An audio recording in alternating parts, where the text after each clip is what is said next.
علی بھی اگلا سوال ہے، ذوالحجہ کے مہینے کی کیا کوئی الگ سے بھی فضیلت ثابت ہے یا صرف حج اور قربانی کے حوالے سے اس مہینے کی عظمت ہے؟ حج اور قربانی تو جی کلائمیکس ہے اس مہینے کا، لیکن یہ مہینہ الگ سے بھی ایک فضیلت رکھتا ہے نا جی۔ سورہ التوبہ کے اندر اللہ تعالیٰ نے فرمایا نا کہ جب سے اللہ تعالیٰ نے زمین و آسمان کو پیدا فرمایا ہے تو 12 مہینے ہیں سال کے، ان میں سے 4 حرمت والے ہیں۔ بخاری اور مسلم میں اسی آیت کے کانٹیکسٹ میں ایک حدیث ہے کہ نبی علیہ السلام نے فرمایا وہ 4 حرمت والے مہینے 3 کنزیکٹیو ہیں، ذی قعدہ، ذوالحجہ اور محرم، اور ایک الگ سے ہے رجب کا مہینہ۔ ان 4 مہینوں میں آپ قتال نہیں کر سکتے تا وقت کہ کافر آپ پہ جنگ تھوپ نہ دے۔ اس لیے آپ دیکھیں جنگ صفین جو تھی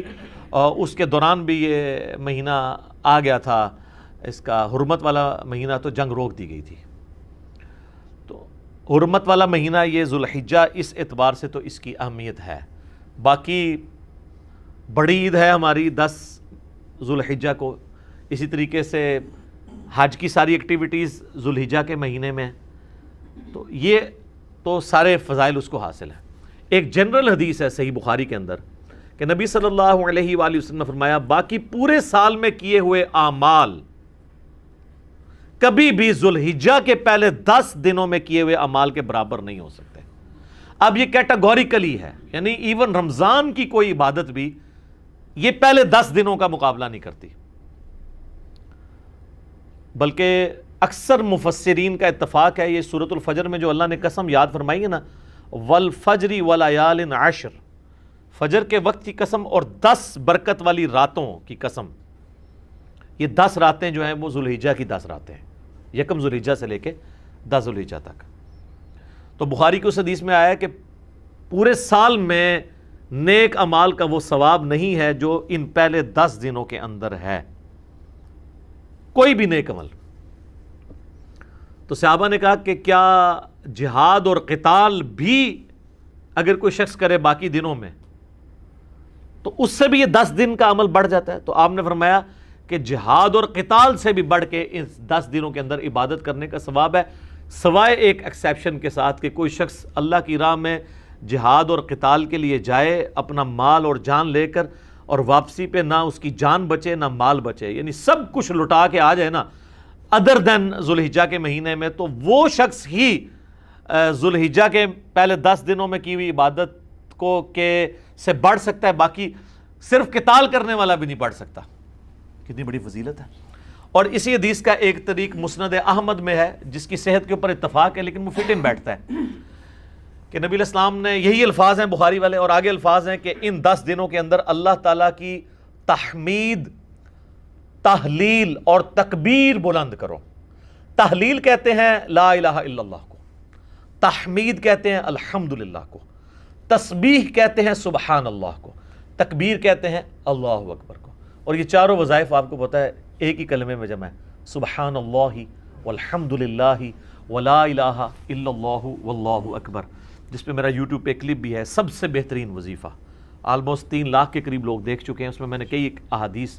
اس حوالے سے بتائی ہیں جو ان 4 کلمات کے حوالے سے، تو اس میں بھی اسپیسیفکلی تکبیر کا ذکر آتا ہے۔ سورۃ البقرہ میں حج کا ذکر بھی آئے گا تو آپ کو آئے گا تکبیر بلند کرو۔ سورۃ البقرہ میں رمضان کے بعد عید کا ذکر آئے گا تو کہا گیا عید والے دن تکبیر بلند کرو۔ تو وہ تکبیر بلند کرنا تو ایک سمپل اللہ اکبر کہنا ہے۔ اس کے علاوہ آپ کو المصنف ابن ابی شیبہ میں، سنن الکبریٰ البیہقی میں، مصنف عبد الرزاق میں صحابہ اور تابعین سے کئی ایک اقوال ملیں گے۔ کوئی پڑھتا تھا سبحان اللہ والحمدللہ ولا الہ الا اللہ واللہ اکبر، کوئی پڑھتا تھا اللہ اکبر کبیرا والحمدللہ کثیرا وسبحان اللہ بکرۃ واصیلا، کوئی پڑھتا تھا اللہ اکبر لا الہ الا اللہ واللہ اکبر وللہ الحمد۔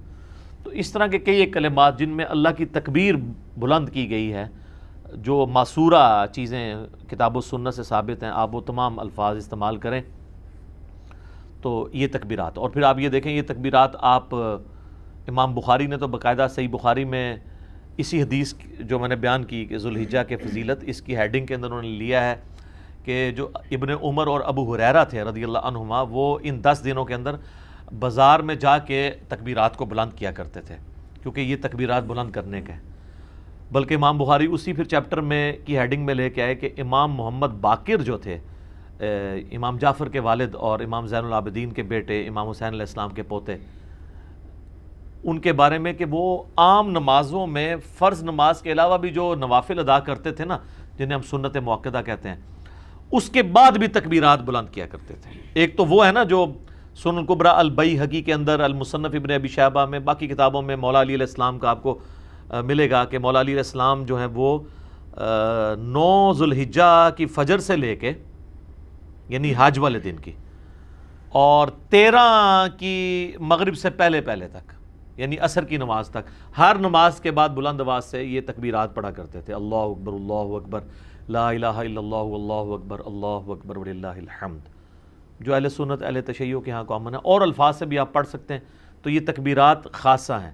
فرض کے بعد بھی ہیں، نوافل کے بعد بھی آپ پڑھ سکتے ہیں۔ اور اس میں جو عام سنت اذکار ہے نا، جس طرح سلام پھیرتے ہی ہم پڑھتے ہیں اللہ اکبر،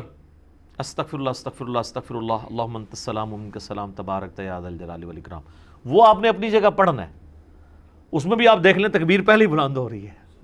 اس میں بھی تکبیر آ رہی ہے اللہ اکبر۔ تو تکبیر کے جتنے بھی الفاظ ہیں نا، وہ سب کے سب یعنی اس کا خاصہ ہے ان دنوں میں، جو ان کو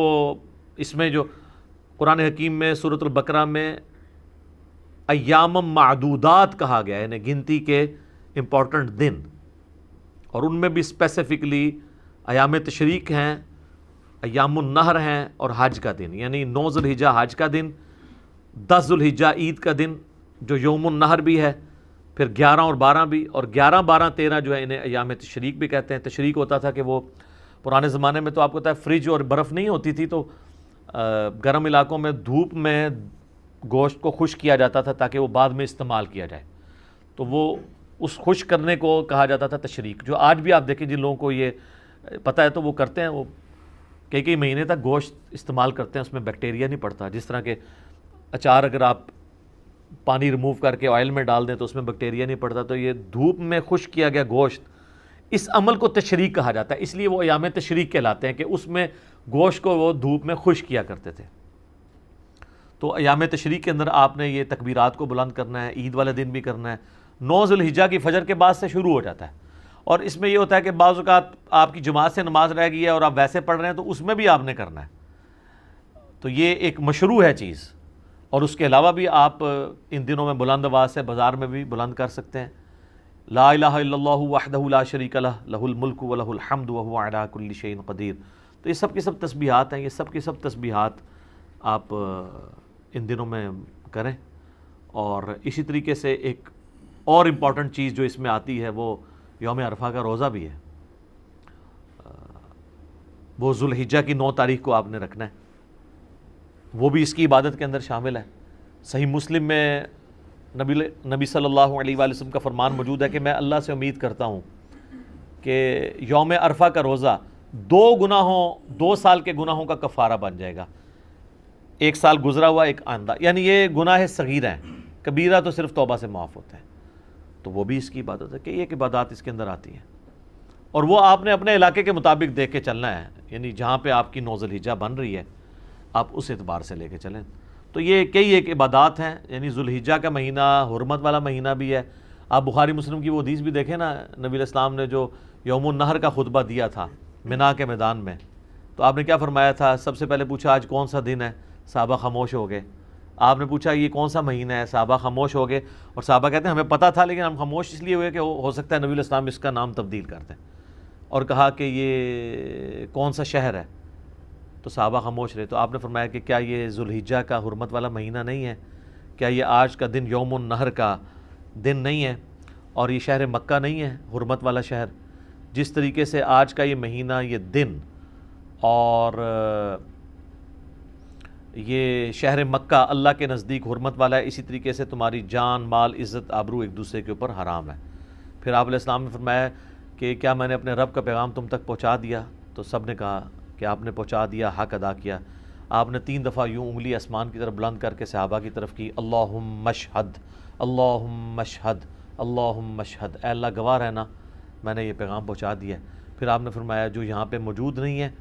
ان تک پہنچانا اب تمہاری ذمہ داری ہے. اور بس اوقات جسے بات پہنچائی جا رہی ہوتی ہے وہ زیادہ یاد رکھنے والا ہوتا ہے بنسبت اس کے کہ جو بات پہنچا رہا ہوتا ہے. تو یہ اسی لیے محدثین جب یہ حدیث پڑھا کرتے تھے تو وہ کہا کرتے تھے صدق رسول اللہ, رسول اللہ نے سچ فرمایا ہے کہ دین تو عرب کے لوگوں پہ نازل ہوا لیکن خدمت بعد میں اللہ نے عجم کے لوگوں کے ذریعے لی. احادیث کی آپ جتنے بھی آپ ائمہ دیکھیں آلموسٹ سارے عجمی ہیں, اور عجمی بھی کہاں کہاں سے اٹھ کے آئے ہیں. امام بخاری رشیا سے گئے ہیں, امام ترمذی امام ابو داؤد افغانستان کے رہنے والے ہیں, امام مسلم ایران کے رہنے والے ہیں.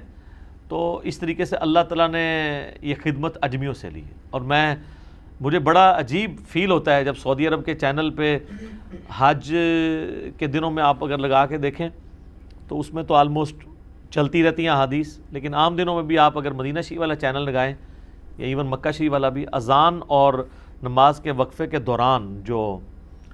احادیث بیان کی جا رہی ہوتی ہیں تو وہ اکثر احادیث کے اینڈ پہ بول رہے ہوتے ہیں رواہ البخاری رواہ المسلم, رواہ البخاری رواہ مسلم. تو کتنی عظمت کی بات ہے کہ ان دو بندوں کے نام لیے جا رہے ہیں جو عرب کے لوگ ہی نہیں ہیں, اور نبی علیہ السلام کا سارا نالج احادیث کا اللہ نے ان کے ذریعے جمع کروایا ہے. اللہ تعالیٰ ان کی قبروں کو نور سے بھر دے, انہیں ان کے نیک کاموں کا اجر عطا فرمائے. آمین. ٹھیک ہو گئی.